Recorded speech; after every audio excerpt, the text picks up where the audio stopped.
자, IS의 김태성 본부장 나오셨습니다. 어서 오세요. 네, 안녕하세요. 네, 본부장님. 네. 일단 간밤에 뉴욕 증시가 너무 좋았습니다. 빅컷에 제대로 반응을 해주는 모습이었는데요. 우리 첫 번째 반도체부터 이야기 나눠보도록 하겠습니다. 어제 SK하이닉스가 11% 너무 과한 거 아니에요? 11% 장중에 급락이 나왔고 물론 한 절반은 되돌렸습니다만 이거 어떻게 해석을 해봐야 될지부터 좀 물어보겠습니다. 네. 어떻게 일단 보세요? 엔비디아가 빠졌는가? 뭐 엔비디아는 빠졌다라는 표현보다 조정을 지금 받고 있다라는 표현이 더 정확한 것 같습니다. 하지만 우리나라 삼성전자, SK하이닉스는 조정이 아니라 급락이라는 표현이 맞을 것 같은 그런 흐름들이 나오고 있고 어제는 거의 정점에 좀 달했었던 상황이었던 것 같아요.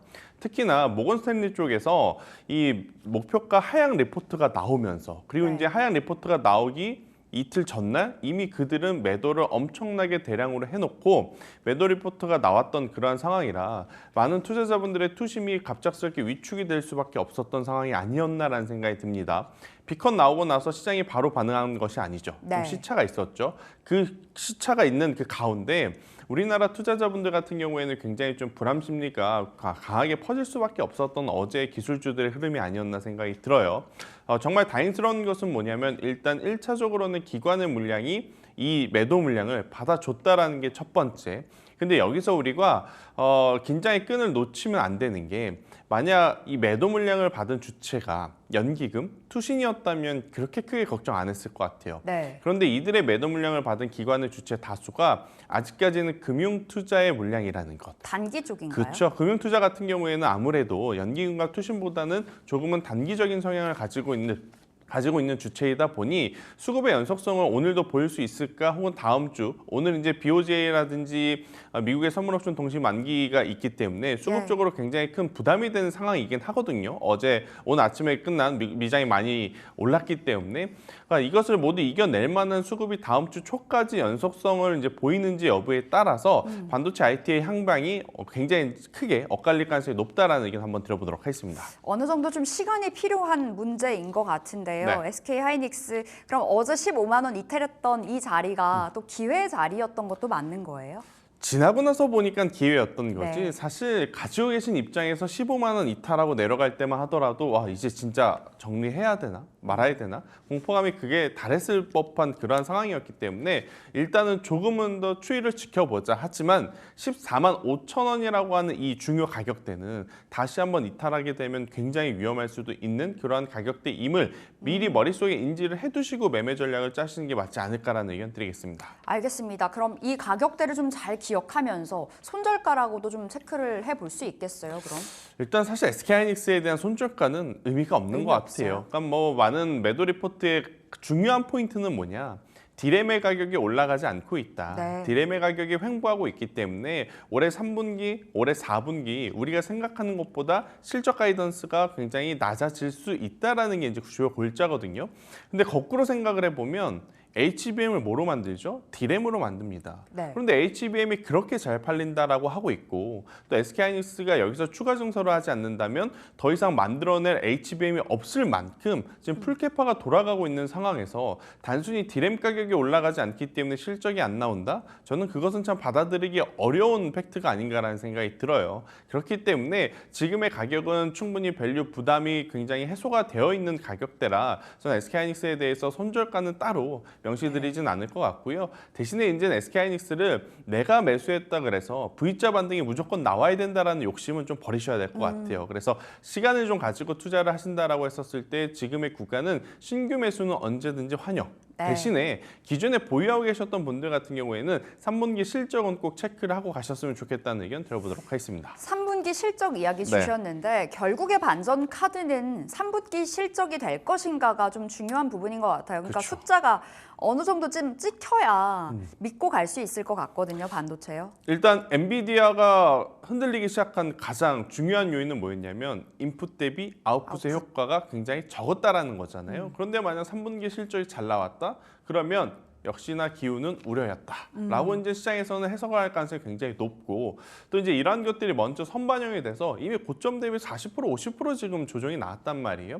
가격적인 메리트도 생겼기 때문에 전 3분기 실적이 잘 나오는 반도체 기술주들 같은 경우에는 충분히 반전의 트리거가 될 만한 요소로 우리가 잡아봐도 괜찮지 않겠나라는 의견 한번 드려보도록 하겠습니다. 네, 그럼 반도체 지금 자리에서 탑픽을 골라주신다면 일단은 SK 하이닉스가 회복이 먼저 돼야 될 것 같아요. 그래서 네. 반도체 소부장 저도 보고 있는 종목분들 굉장히 많거든요. 뭐 PSK 홀딩스, 유진테크, 원익그룹주도 보고 있는 기업 많지만 일단 SK 하이닉스가 먼저 1차적으로는 19만 원대까지 빠르게 올라와 주는 게 저는 필요하다. 만약에 이제 19만 원까지 올라오는 페이스라면 소부장 따라 올라올 가능성이 굉장히 높다라고 좀 보여지고 있고 네. 19만 원이라는 가격대 위로 올라오게 되었을 때는 결국엔 다시 한번 20만 원 위로, 그러니까 22만 원을 올해 하반기에 저는 최대 목표치로 한번 잡아봐야 되지 않을까라는 의견 드리겠습니다. 일단은 19만 원 넘겨야 좀 그렇죠? 생각을 해볼 수 있다. 2차로는 22만 원 주셨는데 1차적으로 19만 원 손절가는 의미 없고 네. SK 하이닉스 이렇게 받아봤습니다. 두 번째로는 전력기기 이야기 나눠볼 건데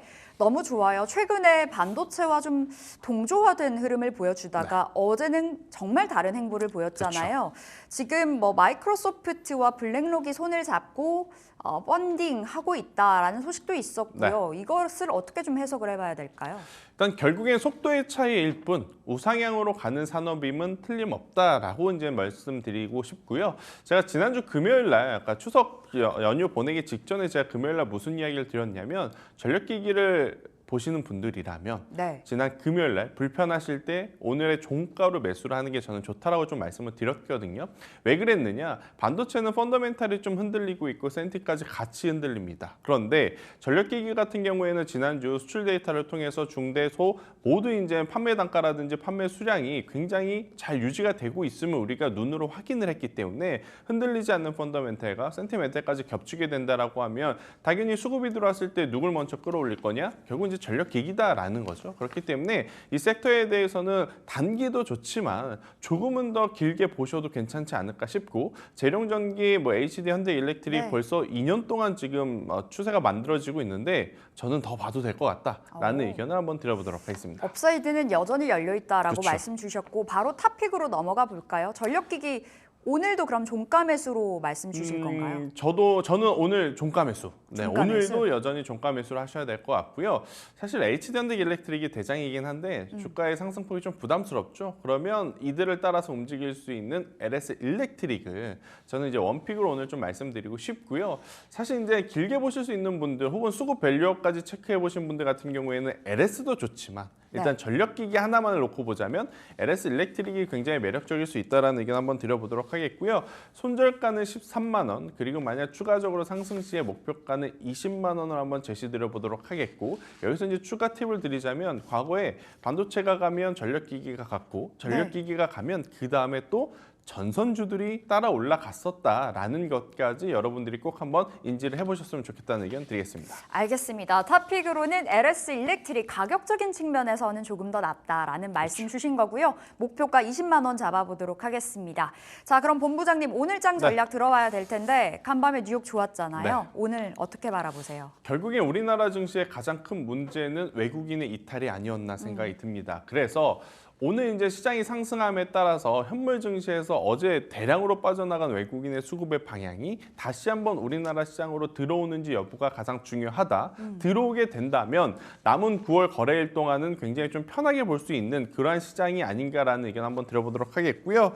일단 오늘 장에서는 너무 공격적인 어떤 트레이딩 전략을 세우시는 것보다는 BOJ 이슈도 있고 미국의 선물 옵션 동시 만기도 있기 때문에 비중을 확대하기보다는 현재 비중 그대로 관망을 하시면서 보유하고 있는 종목에 대한 유연한 대응이 먼저 필요하다는 의견 드려보도록 하겠습니다. 자, 어느새 9월 거래일이 딱 오늘부터 7거래일밖에 안 남았더라고요. 일단은 좀 관망의 자세로 시장을 지켜보는 쪽이 좀 더 유리하겠다라는 관점으로 풀어주셨습니다.